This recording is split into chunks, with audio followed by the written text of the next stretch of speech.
Welcome to Storytales. Please like this video and subscribe to Storytales. I hope you enjoy the story. Let's begin. The morning sun cast long shadows through the stained glass windows of St. Michael's Church, painting the white casket in fragments of blue and gold. Michael Sullivan stood alone beside it, his trembling fingers adjusting the small blue dinosaur resting atop the polished surface. The toy, a velociraptor, Tommy had always insisted on correcting anyone who called it just a dinosaur, looked out of place against the formal arrangement of white roses and lilies. He would have hated all these flowers, Michael whispered, his voice rough from hours of silence. Tommy had been allergic to lilies, something his wife should have remembered if she'd bothered to help with the arrangements. His phone vibrated in his pocket. The screen lit up with her message, "Sorry, I can't make it to the service. Important business meeting in Seattle. Give Tommy a kiss from me. Love you both." Michael's fingers tightened around the phone until his knuckles turned white. Seattle. Another lie to add to her growing collection. He'd seen the airline confirmation email in their shared account.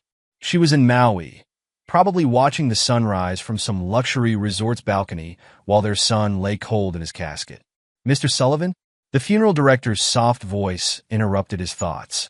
"We should begin seating the family soon." Michael nodded, unable to trust his voice. People had started arriving. Tommy's teachers from kindergarten, neighbors who'd watched him chase butterflies in their front yard just last month, distant relatives who'd flown in despite the short notice. They filed in quietly, their faces wearing identical masks of grief and sympathy. His mother appeared at his elbow, her eyes red-rimmed but dry. "The flowers are beautiful, Michael." Tommy was allergic to lilies, he said flatly. She touched his arm. "Where is she?"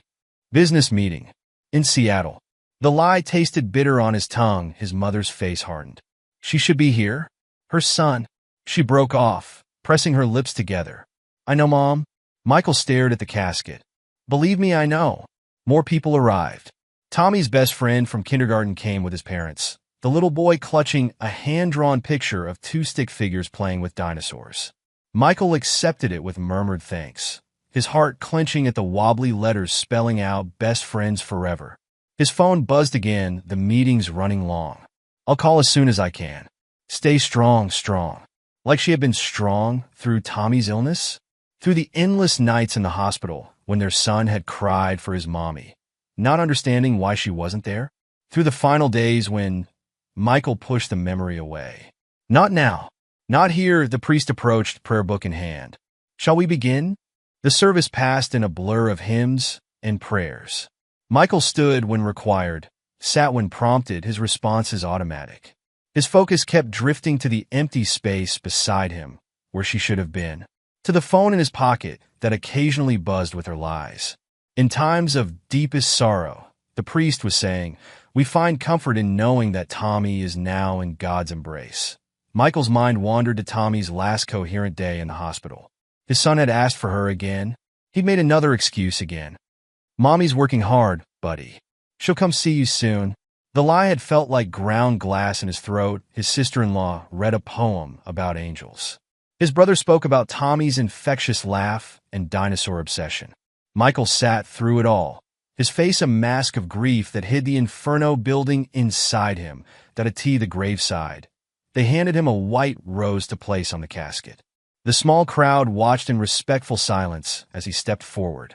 Instead of the rose, he placed Tommy's favorite book, the Big Book of Dinosaurs, next to the blue velociraptor. "Sweet dreams, buddy," he whispered. "Daddy loves you." His phone vibrated one final time, "Thinking of you both. Meeting running long. Call me later." Michael looked at the growing mound of earth that would soon cover his son. Tommy had been his reason for silence, for swallowing the bitter pills of her betrayal month after month, for maintaining the facade of a happy family even as he gathered evidence, documented her lies, and quietly prepared for the day he would tear her carefully constructed world apart. Now, standing in the cemetery while she lounged on a beach thousands of miles away, he felt the last threads of mercy snap inside him. She thought she was building a new life? Fine. But first, he would destroy everything she thought she was keeping. The gathering began to disperse. His mother tried to convince him to join them for lunch, but he declined. He had work to do. "Goodbye, Tommy," he said softly, placing his untouched white rose on the grave. "I promise you she's going to regret not being here today." He walked away from the grave, each step taking him further from the man he'd been and closer to the man her betrayal had created. His wife thought she was safe in her paradise with her lover. She was about to discover that paradise could become hell. With just a few clicks of a button, the time for grief would come later. Now was the time for revenge. 3 months earlier, the first crack in his wife's facade appeared on a Tuesday evening in March.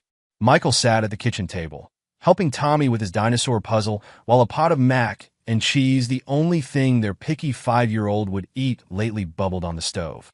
"Daddy, this piece doesn't fit," Tommy frowned, holding up a puzzle piece with tiny T-Rex claws. "Try turning it around, buddy." Michael glanced at his watch. 7:45 p.m. She was late. Again, footsteps on the stairs announced his wife's arrival. She swept into the kitchen in a black dress he'd never seen before, designer briefcase in hand. The scent of unfamiliar perfume drifted in her wake. "Working late again?" Michael asked, stirring the mac and cheese. "The Morrison merger is killing me," she replied, checking her reflection in the microwave door. "Johnson needs these reports by morning. That's the 3rd time this week." He kept his voice neutral, even as his mind cataloged the inconsistencies. The new dress, the perfume, the freshly styled hair that somehow hadn't suffered from a full day at the office. What's that supposed to mean? Her tone carried a warning edge. Nothing, just an observation. He turned off the stove. "Tommy, dinner's ready. Can we watch Jurassic Park while we eat?" Tommy looked up with those big brown eyes, her eyes. "Not tonight, champ. But how about we read your new dinosaur book after dinner?" "I won't be joining you," his wife announced, already heading for the door. "Don't wait up, Mommy." Tommy's lower lip trembled. "When will you be home?" She paused long enough to kiss his forehead. "Late, sweetie, but I'll check on you when I get back." The door closed behind her. Michael counted to 10, then pulled out his phone and opened their banking app. There it was, a charge from Sephora earlier that day. $200 for makeup and perfume she'd supposedly worn to the office that night. After tucking Tommy in with 3 bedtime stories and 2 glasses of water, Michael sat in his home office and began to dig. Credit card statements revealed a pattern he'd been blind to for months. Expensive restaurant charges for 2 on nights she'd claimed to be working. Hotel bar tabs in the city. A lingerie store purchase from last month. He certainly hadn't seen anything new. His cursor hovered over their phone carrier's website. 1 click, and he could view her detailed call logs. Did he really want to know? Yes. He needed to know. The next morning, he called in sick after dropping Tommy at school. Her iPad sat forgotten on the kitchen counter. She'd been in such a rush to make her early meeting. His fingers trembled as he entered Tommy's birthday. The password she used for everything, the screen unlocked, messages appeared. Hundreds of them, archived in a folder labeled Work Project. His stomach churned as he scrolled through conversations and photos that made him want to vomit. The timestamps matched her late meetings perfectly. A text from last night caught his eye. "Last night was amazing. Can't wait for next week's Seattle conference. Will be perfect. No interruptions." Michael's vision blurred. Seattle conference. The same week as her supposed business meeting in Hawaii, that he methodically took screenshots of everything, sending them to his secure email before carefully erasing all traces of his investigation. Then he went to the bathroom and threw up until nothing remained but bitter bile. That evening, he watched Tommy chase fireflies in the backyard, his son's laughter a counterpoint to the rage burning in his chest. For Tommy's sake, he would say nothing, do nothing. His son deserved a stable home, even if it was built on lies. "Daddy, look, I caught one." Tommy held up his cupped hands, the firefly's glow pulsing between his fingers. Michael forced a smile. "That's amazing, buddy. You're getting really good at that. Can we show Mommy when she gets home? The firefly might be sleeping by then, but how about we take a picture to show her tomorrow?" Tommy nodded eagerly, and Michael snapped a photo of his son's radiant face illuminated by the tiny light in his hands. A moment of pure joy preserved forever. The next weeks became an exercise in controlled fury. He watched her leave 4 meetings, wearing clothes he knew she'd bought for another man. He listened to her phone conversations, now able to decode the real meaning behind her careful words. He documented everything. The breaking point came during Tommy's kindergarten play. He'd been cast as a baby dinosaur in the school's spring production. Michael sat in the audience alone, recording the performance on his phone, while his wife sent a text about being stuck in traffic later. He found a restaurant charge from that evening. Dinner for two at an intimate French bistro across town. That night, after Tommy was asleep, Michael began to plan. He spoke with financial advisors under the guise of estate planning. He consulted lawyers about hypothetical scenarios. He gathered evidence, moved assets, and prepared for every contingency, all while maintaining the perfect facade of a loving husband. He kissed her goodbye in the mornings, remembering the taste of lies on her lips. He asked about her day, knowing every answer was false. He played his role flawlessly, all for Tommy's sake, until the diagnosis changed everything. The hospital corridors seemed endless, their antiseptic smell burning Michael's nostrils as he paced outside Tommy's room. His phone displayed the same message he'd sent an hour ago. They want to do more tests. He's asking for you. No response. He knew why she was at a hotel downtown with him. The knowledge sat like acid in his stomach. Mr. Sullivan?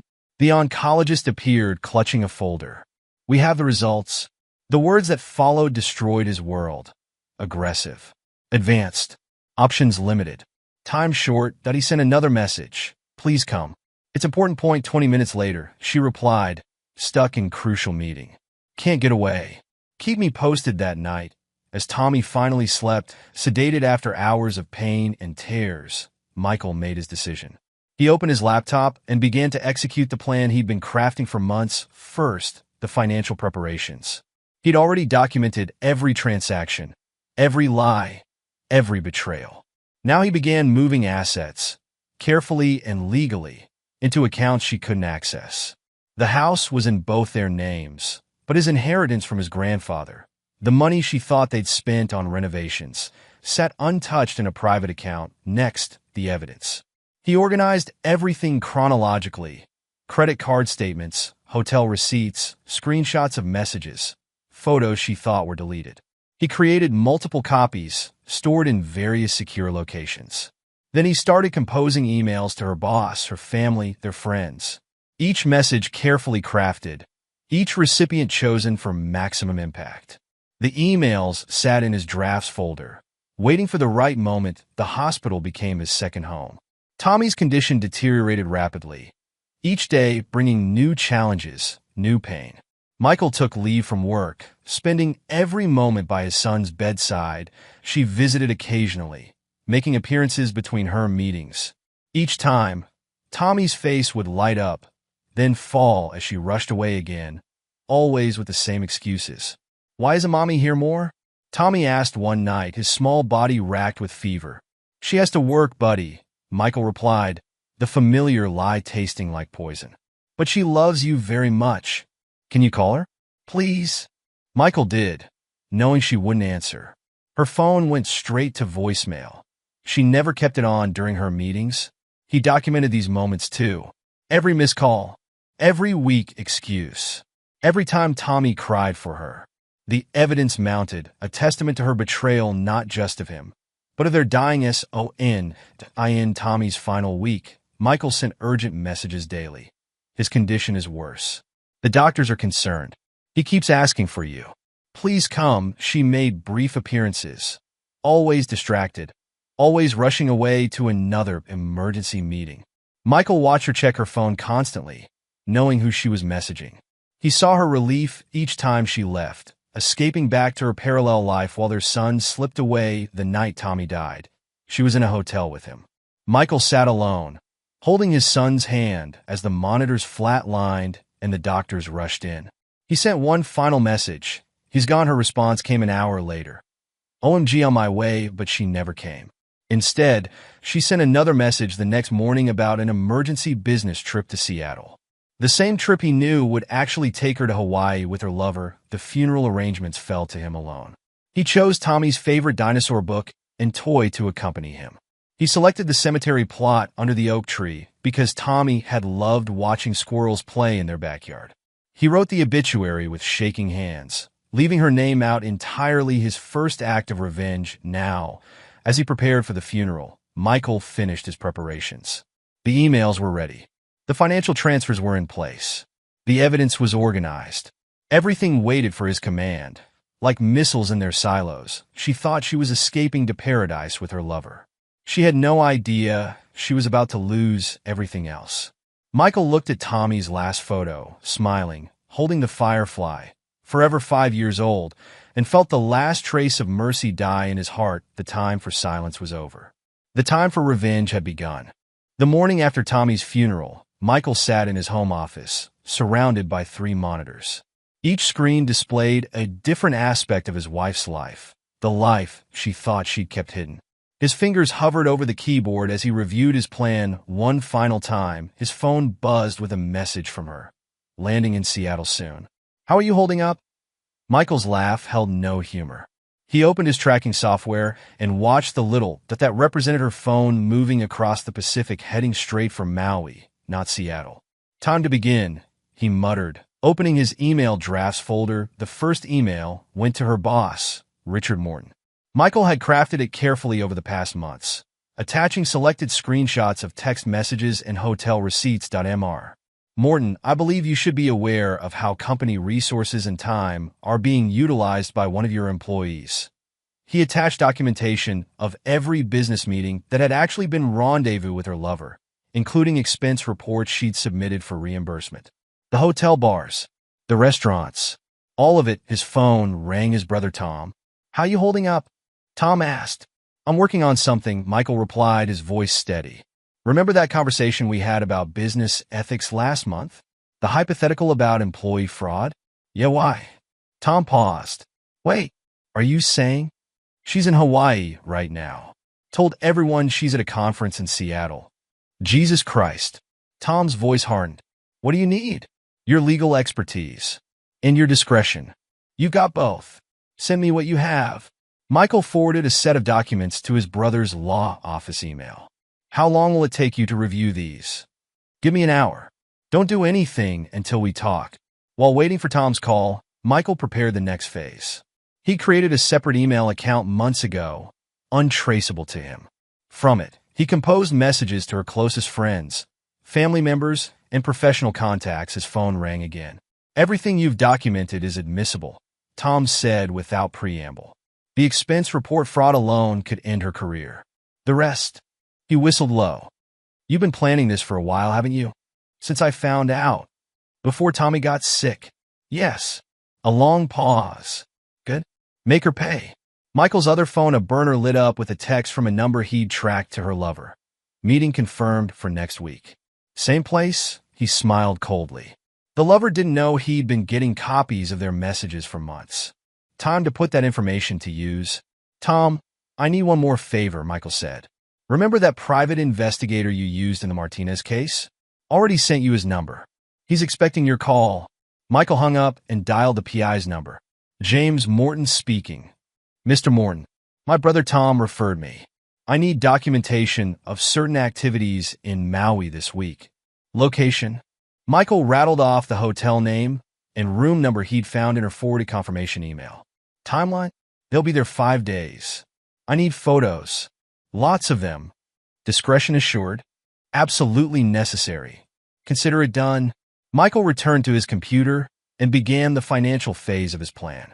He'd spent months preparing, moving assets gradually to avoid suspicion. Now it was time for the final transfers. His office phone rang. Her company's HR department. Mr. Sullivan? This is Patricia from HR. We've received some concerning information. I'm aware. Michael cut in smoothly. I've documented everything thoroughly. Would you like me to send it directly to you? Or should it go through legal first? A sharp intake of breath. Legal first, please. And Mr. Sullivan? I'm so sorry about your son. Thank you. His voice remained perfectly controlled. You'll have everything within the hour. He hung up and checked his email. Tom had sent back the legal documents, annotated with suggestions. The PI had sent confirmation of his arrival in Maui, and her boss had responded with a single line, meeting in my office. Tomorrow, 9 a.m., Michael allowed himself a small smile. Phase 1 was proceeding exactly as planned. He opened his banking app and began the final transfers. By the time she realized what was happening, their joint accounts would be empty, the assets secured in accounts she couldn't touch. His phone buzzed with another message from her. Seattle is exhausting. Miss you both. Michael didn't bother responding. Instead, he opened the folder containing photos from Tommy's last days in the hospital. Every empty chair where she should have been.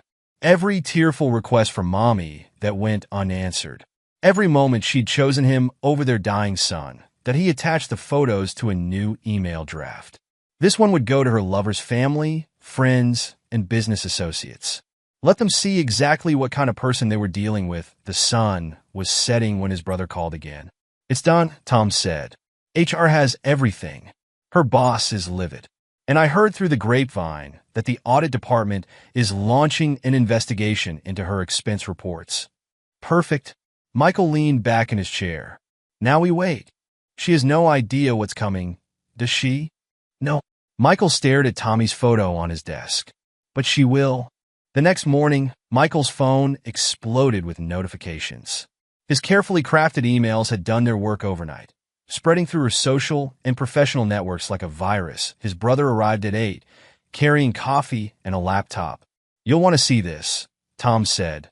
Pulling up her company's internal messaging system, he still had access from handling their legal work. It's spreading like wildfire.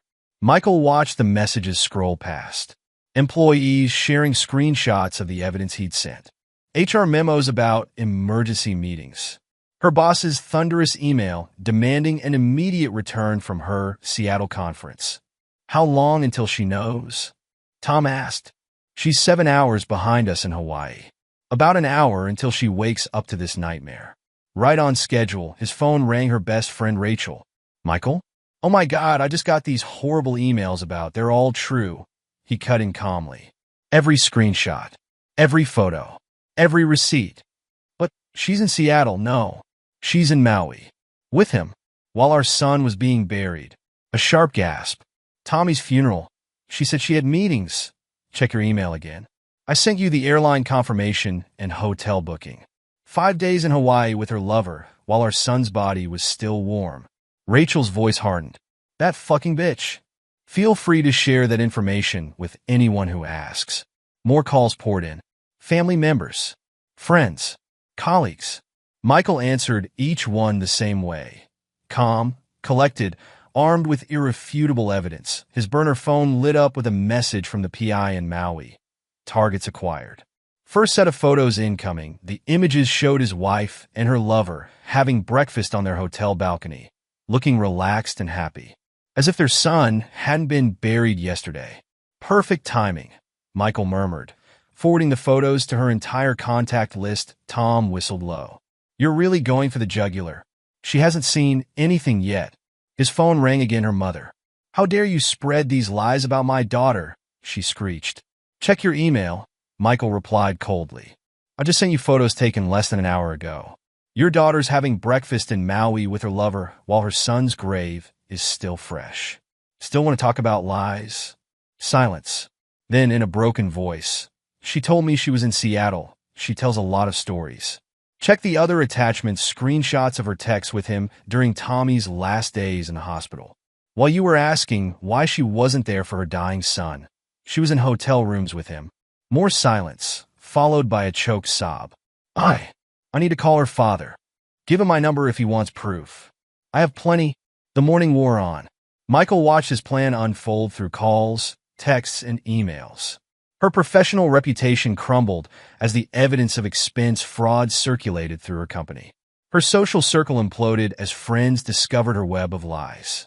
Her family reeled from the proof of her betrayal during Tommy's illness and death. His phone buzzed a text from her. Why isn't my credit card working? Then another. Michael?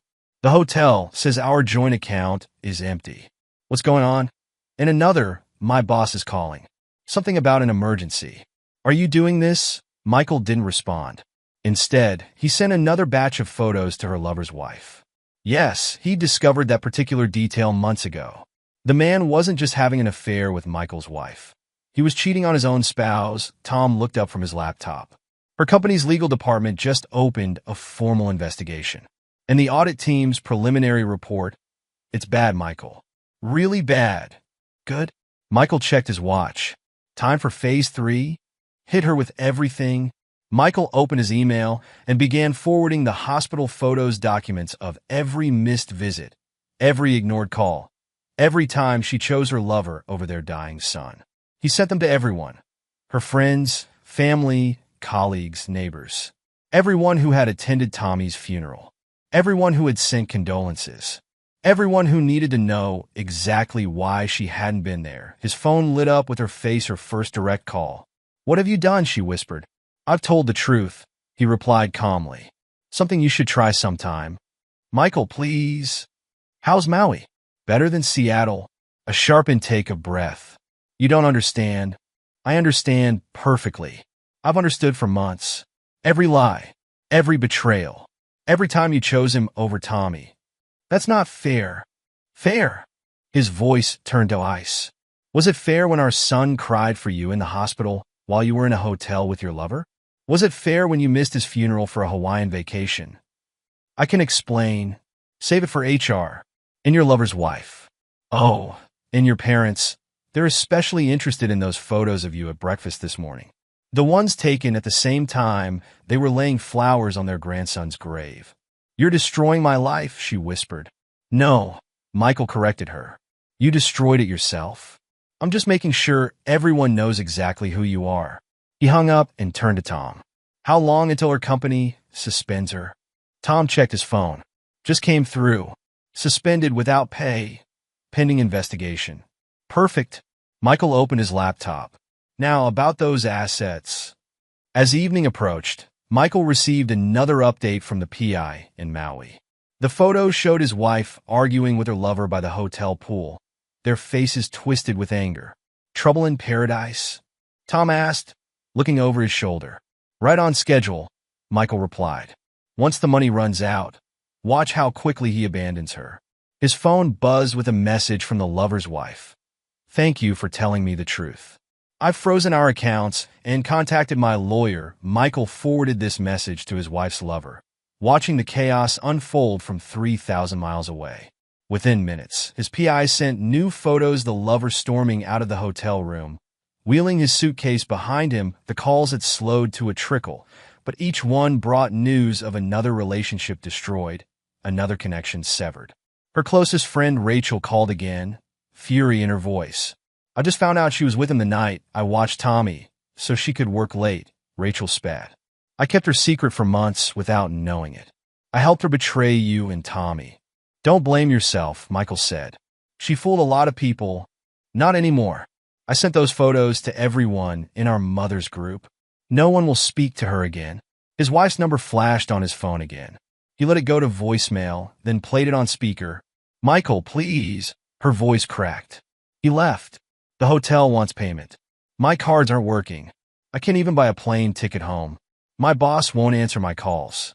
My parents..." A sob. "What am I supposed to do?" "Figure it out," he muttered. Deleting the message, Tom looked up from his laptop. "Her company's investigation is moving fast. They found evidence of fraud going back months. Falsified expense reports, unauthorized charges, company resources used to facilitate the affair. Send it to her industry contacts," Michael directed. "Make sure everyone knows why she was fired." "Already done. No one will hire her after this." Michael's phone lit up with another call, her father this time. "I've removed her from my will," the older man said without preamble. "No daughter of mine would abandon her dying child for an affair." "I understand. Do you need anything?" "Money for Tommy's expenses, no. But thank you." More messages poured in from her social circle, each one severing another connection. The mothers from Tommy's school, her college friends, her professional network, all responding to the evidence with disgust and anger. His burner phone buzzed a message from her lover. "This is your fault. You've ruined everything." Michael smiled coldly and forwarded the message to the man's wife, along with photos of him abandoning his mistress at the hotel. Let him try to explain that during the divorce. Another voicemail from his wife. "Everyone's turned against me. My boss, my friends, my own parents. How could you do this? We could have handled this privately." Michael deleted it without responding. Instead, he sent another batch of evidence to her remaining contacts, anyone who might still be willing to help her. Every bridge would burn. Every door would close that Tom's phone buzzed. Her company's making it official. Termination for cause. Effective immediately. They're filing criminal charges for the expense fraud. Perfect timing, Michael said, opening his email. Ready for the final blow. Tom nodded grimly. Michael began forwarding the last set of photos, the ones from Tommy's final days. His small body in the hospital bed. The empty chair where she should have been. The nurse's logs documenting every time she didn't show up. Each image accompanied by proof of where she'd actually been. Hotel receipts, restaurant charges, timestamps matching her texts with her lover. Think anyone will stand by her after seeing these? Tom asked quietly. Would you? His phone lit up one last time her number again. This time he answered. What do you want? I have nothing left, she whispered. No money, no job, no friends. Even my parents won't speak to me.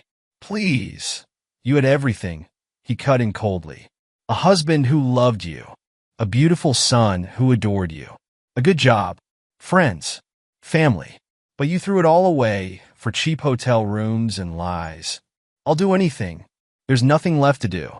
Your lover's gone. Your job's gone. Every friend you had knows what you did to Tommy. Every family member has seen how you chose a cheap affair over your dying son. I didn't mean for any of this to happen, she sobbed. The affair, it just happened. I never thought. You never thought you'd get caught, Michael interrupted. You never thought I'd find out about the hotels, the lies, the fraud. You never thought I'd discover you were with him while our son died alone. Please, I'm begging you. I begged too. His voice turned razor sharp. I begged you to come to the hospital when Tommy cried for you. I begged you to be there for his last breath. I begged you to attend your own son's funeral. How did that work out? A long silence broken only by her muffled sobs. I can change, she whispered finally. We can fix this. There's nothing to fix. While you were building your new life with him, I was planning my future without you. Michael's voice remained steady, emotionless. Enjoy your nothingness. He ended the call and turned to Tom. It's done? Tom nodded grimly. The PI says she's alone at the hotel bar. Her lover's on a flight back to his wife. Her company's attorneys have contacted me about pressing charges for the fraud. Good? Michael opened his laptop one final time. Now for the last piece. He drafted a simple email to her family, friends, and colleagues. To anyone still wondering about the truth attached are the final photos. The first set shows my wife with her lover during Tommy's last days in the hospital. The second set shows her at a luxury resort in Maui yesterday, while we buried our son. That I don't ask for sympathy or support. I only ask that you remember Tommy, and how his mother chose to spend his final days. Michael hit send and closed the laptop. What now? Tom asked quietly. Michael stood and walked to the window, looking out at the setting sun. Now, I focus on honoring Tommy's memory. She can live with the consequences of her choices. His phone buzzed one final time, a message from her. I have nothing left. Michael didn't respond. Instead, he pulled up the last photo he'd taken of Tommy, smiling despite the hospital tubes and wires, asking when Mommy would visit. You're wrong, he whispered to the empty room. You had everything. You just didn't value it enough to keep it. A week after Tommy's funeral, Michael's phone lit up with a message from the airport security guard he'd befriended. She's back. Looking rough, Michael checked the time. 3:47 a.m. Perfect. He'd made sure she couldn't afford a better flight. His brother Tom called minutes later. Airport security just spotted her. Want me to have someone follow? No need, Michael replied, sitting in his darkened home office. She'll figure out soon enough there's nowhere left to go. The PI's final report from Maui had painted a satisfying picture. Her lover abandoning her at the hotel, her desperate attempts to use frozen credit cards, the humiliation of begging the hotel manager not to call the police over the unpaid bill. In the end, her parents had sent a one-way ticket home economy class, with 3 layovers. That Michael's phone buzzed again. Rachel, his wife's former best friend, She just tried to call me. Rachel's voice dripped with disgust. I blocked her number. How many others did she try? Everyone. No one's answering. Her sister told me their parents changed the locks and left for their cabin. They don't want to see her. Michael smiled coldly. Any word from her company? The audit team finished their investigation. Criminal charges are being filed next week. Her professional license is already suspended. The sound of a car door slamming outside caught his attention. Michael moved to the window, watching a taxi pull away from their house, their former house. He'd moved out days ago, leaving only what the divorce papers specified she could claim. His phone lit up with her number. He let it ring. Her voice trembled in the voicemail. Michael? I'm outside our house. My key doesn't work. Please. I have nowhere else to go. He deleted the message and dialed Tom. She's here. Right on schedule, Tom replied. Want me to call the police? Not yet. Let her understand exactly what she's lost first. More pounding on the door. More calls. More desperate voicemails. Please, Michael. Everything's gone. My job, my friends, my family. I can't even access my own bank accounts. What am I supposed to do? Delete. The hotel bills maxed out my credit cards. He left me there, Michael. Just walked out. Please, I need help. Delete. Our son's toys are in there. His clothes. His pictures. You can't keep me from his things. I'm his mother. That one made Michael's hand clench around the phone. He pulled up the photos from Tommy's last hospital stay and forwarded them to her with a single line of text. A mother would have been there. The pounding stopped. He watched through the window as she slumped against the front door, illuminated by the motion sensor light. Her designer clothes wrinkled and stained from days of travel. His phone buzzed. Her lover's wife. Thought you'd want to know, the woman said without preamble. He's begging to come home. Swear she meant nothing, that she was just convenient. Are you taking him back? A harsh laugh. No, but I'm enjoying watching him lose everything, just like you planned. The divorce papers hit him hard. Losing his partnership at the firm hit harder. Good. Thank you, she added softly, for telling me the truth. Michael ended the call and watched his wife through the window. She was trying to see through the front windows now, pressing her face against the glass like a ghost locked out of her own life. His phone lit up with another message from her. At least let me get my things. That he replied with a photo of the moving company's receipt, showing her clothes and personal items had been placed in storage, along with the storage facility's address and the bill for 6 months' rent. It was the only reply she would get from him. More buzzing. More voicemails. More deletion around dawn. Police lights flashed at the end of the street. Michael had arranged this too. An anonymous call about a suspicious person prowling around a private residence that he watched through the window as 2 officers approached her. Watched her desperate attempts to explain. Watched them check her ID and run it through their system. His phone buzzed one final time that morning, Tom. Her arrest warrant just hit the system, his brother said. The fraud charges are official. Michael watched the officers help her into the back of their car. Not roughly, but with the firm inevitability of justice long delayed. Good, he replied. Let her explain to a judge why she thought company funds should pay for hotel rooms with her lover while our son died alone. The police car pulled away, carrying her toward the consequences of her choices. Michael closed the blinds and turned to his laptop, where Tommy's smiling face lit up the screen. Phase 1 of justice for you, buddy, he whispered. But we're not done yet. The county courthouse loomed gray and imposing in the morning light. Michael straightened his tie as he walked up the steps, Tom at his side. You sure you want to be here for this? Tom asked. I want to see her face when they read the charges. Inside, the courtroom was already filling her former colleagues, friends, and family members drawn by the spectacle of her fall. Michael took a seat in the back, watching as she was led in wearing an orange jumpsuit, her designer clothes and perfect makeup replaced by bare feet and hollow eyes. Her court-appointed lawyer looked overwhelmed. No surprise Michael had made sure every private attorney in town had a conflict of interest. All rise. The proceedings moved quickly. The evidence was overwhelming. Fraudulent expense reports, misused company funds, falsified documents. Each charge another nail in the coffin of her former life. When they read the amount, over $50,000 spent on hotels and meals with her lover, an audible gasp went through the courtroom. How does the defendant plead? Her voice cracked. Guilty. Michael watched without expression as she accepted a plea deal. 6 months in county jail, full restitution, 5 years probation. Her professional license would be permanently revoked outside the courtroom. Her father approached Michael.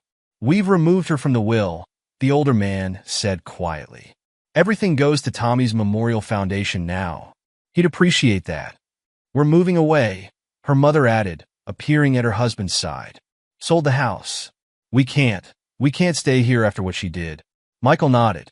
More collateral damage from her choices. His phone buzzed. Rachel. "Just saw the news," she said when he answered. 6 months seems light. "The jail time doesn't matter," Michael replied. "She's lost everything else. No career, no friends, no family, no future." Good. Back at his new apartment, Michael opened his laptop to check the latest developments. Her lover's divorce was proceeding rapidly. His wife had hired the city's most aggressive attorney. His law firm had asked for his resignation. His own family had publicly disowned him. Tom arrived with dinner and updates. Her apartment application was rejected, he reported, setting down Chinese takeout containers. All 3 of them. No one will rent to her once she's out. Her old position? Filled. And HR sent warnings to every company in the industry. She's unhireable. Michael nodded, picking at his food. Any word from her friends? Rachel organized something called a warning network. Every time she tries to connect with someone new, they get anonymous photos from Tommy's last days. No one will touch her. The next morning, Michael drove to the cemetery. Tommy's grave was covered in fresh flowers from everyone except his mother. "It's done, buddy," Michael said softly, placing a small dinosaur next to the headstone. "She'll never hurt anyone like she hurt you again." His phone buzzed a collect call from the county jail. He declined it. Later that week, Tom brought more news. She tried to contact her old clients. Someone leaked those photos of her in Maui during Tommy's funeral. Her professional network is destroying itself to get away from her. Perfect. Michael checked his watch. Time for the final piece? Tom nodded grimly. Michael opened his email and began composing the last message he would ever send about her. He attached photos spanning months, her empty chair at Tommy's hospital bed, timestamp messages to her lover during critical medical procedures, hotel receipts matching the dates of missed visits, and finally, the damning images from Maui during the funeral. The recipient list included every contact she had left, every potential connection, every possible avenue of escape. He added a simple message: before you welcome her into your life, remember how she treated her dying son. Remember what she chose instead of attending his funeral. Remember that some people never change. They just find new victims. The photos tell the truth. What you do with it is up to you. Send. That's it?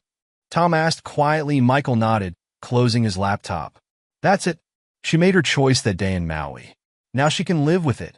6 months passed like a slow-turning page. Michael focused on building his new life, channeling his energy into Tommy's Memorial Foundation. The charity helped families with children in long-term hospital care, ensuring no child would lie alone while their parent chose something else. The morning of her release dawned cold and gray. Michael stood at his office window, watching the city wake up. His phone buzzed. Rachel. She tried reaching out on social media, Rachel reported. Every account was banned within hours. Those photos of her during Tommy's funeral are everywhere. Good. The mother's group started a warning system. Anytime she tries to make new friends, they make sure the truth comes out. Michael's other phone lit up. Tom. Her job applications were all rejected, his brother said without preamble. Every company in her field has blacklisted her. The fraud conviction and license revocation are permanent. Her lover, divorced, disgraced, living in a studio apartment after his wife took everything. He won't take her calls either. Michael ended both calls and opened his email. A message from her father. We've sold the house. Moving cross-country. Please don't tell her where. Delete. Another from her former boss. The industry warning about her went national. She'll never work in this field again. Delete. Got a notification from his bank. The last of Tommy's medical bills, paid in full. Below it, a reminder that her accounts remained frozen, her credit destroyed, her assets gone. His phone buzzed again. An unknown number. You've taken everything. Her voice was hollow, broken. My career, my friends, my family. What am I supposed to do now? You still don't understand. Michael replied calmly. I didn't take anything. You threw it all away the moment you chose him over Tommy. I made a mistake. No. A mistake is forgetting an anniversary. A mistake is burning dinner. What you did was a choice. Every time you left our dying son alone to meet your lover, that was a choice. Missing his funeral for a Hawaiian vacation, that was a choice. Please, she whispered. I have nothing left. Now you understand how Tommy felt. Lying in that hospital bed, calling for his mommy, not understanding why she chose someone else over him. Silence, broken only by muffled sobs. I loved you once, Michael continued, his voice cold. But the moment you abandoned our son, you became nothing to me. Now you're nothing to everyone else too. Live with it. He ended the call and blocked the number. Later that week. Michael drove to his favorite spot, a peaceful overlook where he and Tommy used to watch the sunset. The autumn wind carried the scent of approaching winter. His phone lit up with messages he didn't bother reading. Please, I need help. No one will hire me. I'm sleeping in my car. Just tell me what you want me to do. Each one a reminder of choices made and prices paid. That Tom's weekly update arrived. She tried opening a new account at a local bank. They saw the fraud conviction and turned her away. She's completely cut off. Good. Michael watched the sun sink toward the horizon. Any word from her family? They've disappeared. Changed numbers, moved away, left no forwarding address. She's tried reaching out through mutual friends, but no one will help her. Michael nodded, pulling up the last photo he had of Tommy, smiling despite the hospital tubes, his stuffed dinosaur clutched tight. I did it, buddy, he whispered. She'll never hurt anyone like she hurt you again. The sun dipped below the horizon, painting the sky in shades of gold and purple. Tommy had loved sunsets, always insisting they stayed until the last light faded. That Michael's phone buzzed one final time. Rachel. Just wanted you to know, she said quietly. The foundation helped 3 families this month. 3 children who won't be alone because of what you built from this. Tommy would have liked that. Yes, Rachel agreed. He would have. Michael ended the call and stood at the overlook, watching darkness claim the sky. Behind him lay the wreckage of his old life.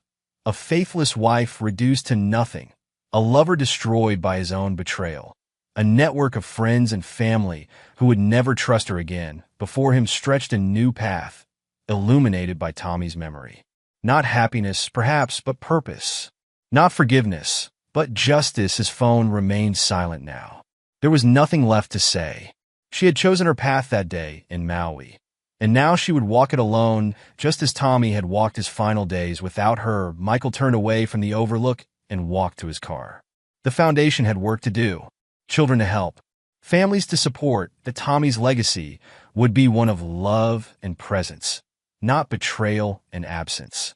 And somewhere out there, his wife, no, his ex-wife, would spend the rest of her life understanding exactly what she had thrown away. That it was finished.